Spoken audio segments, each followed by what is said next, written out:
তো দেখো বন্ধুরা, আমি আজকে আবার একটা রেসিপি নিয়ে চলে এসেছি। এটা হচ্ছে ইলিশ সর্ষে। তো তোমরা কম বেশি সবাই করতে পারো, আর তো আমি এরকমভাবেই করি, তাই জন্য ভাবলাম তোমাদের সাথে রেসিপিটা শেয়ার করি। যদি ভালো লাগে অবশ্যই তোমরা এরকমভাবে ট্রাইটা করো। তো দেখো, আমি সর্ষের মধ্যে কাঁচা লঙ্কা, একটু হলুদ, একটু নুন আর একটু কাঁচা সর্ষের তেল নিয়ে একসাথে মিক্সারে বেটে নিয়েছিলাম। তো বাটার পরে আমি এখানটায় যতটা পরিমাণ লাগার ততটা নিয়েছি, আর তার মধ্যে দিয়েছিলাম একটু কাঁচা সর্ষের তেল দিয়ে একটু ভালো করে মাখিয়ে নেব।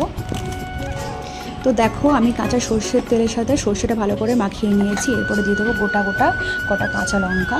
তোমরা তোমাদের পরিমাণ মতন, মানে যে যেরকম ঝাল খাওয়ার কি সেরকমভাবে দিতে পারো। তো আমি কিন্তু কাঁচা লঙ্কাগুলো এখানে চিড়ে দিইনি, আমি কিন্তু গোটাই দিয়ে দিয়েছি। আর এদিকে দেখো, আমি মাছগুলো কিন্তু এক করে ওই সর্ষের মধ্যে আর কি দিয়ে দিচ্ছি। এটা ভালো করে মাছগুলো একসাথে মাখিয়ে নেব বলে। আর মাখানো হয়ে গেলে একটু সামান্য পরিমাণ কালো জিরে ওর উপর থেকে একটু ছড়িয়ে দিয়ে ওটাও ভালো করে মাখিয়ে নেব।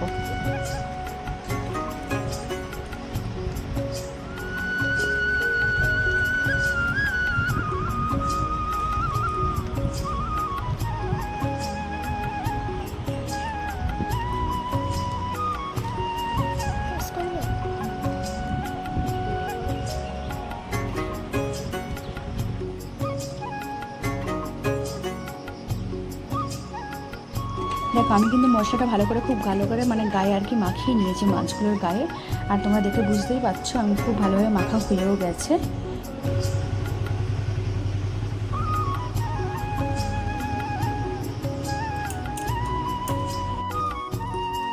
তো তোমরা তো দেখতেই পেলে আমি কীভাবে কী করলাম না করলাম। তো এবার আমি কড়া নিয়ে নিয়েছি। কড়াটা ভালো করে তেলটা গরম হয়ে গেলে ওর মধ্যে একটু সামান্য পরিমাণ চিনি দিয়ে দিয়েছি, যাতে স্বাদটা আরও ভালো হয় তার জন্য।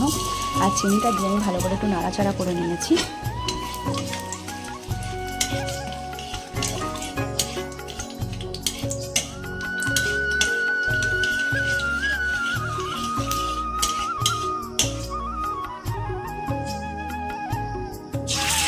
আর এদিকে দেখো, আমি এক একটা করে মাছ কড়ার মধ্যে তুলে দিচ্ছি।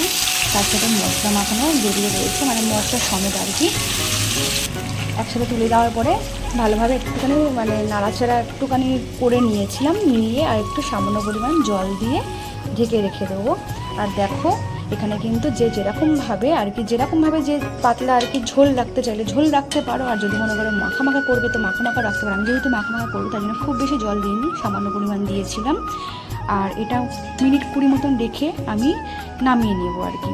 তো দেখো, এদিকে আমার কিন্তু মাছ রেডি হয়ে গেছে, প্রায় ফুটে গেছে। আমি এবার নামিয়ে নেবো।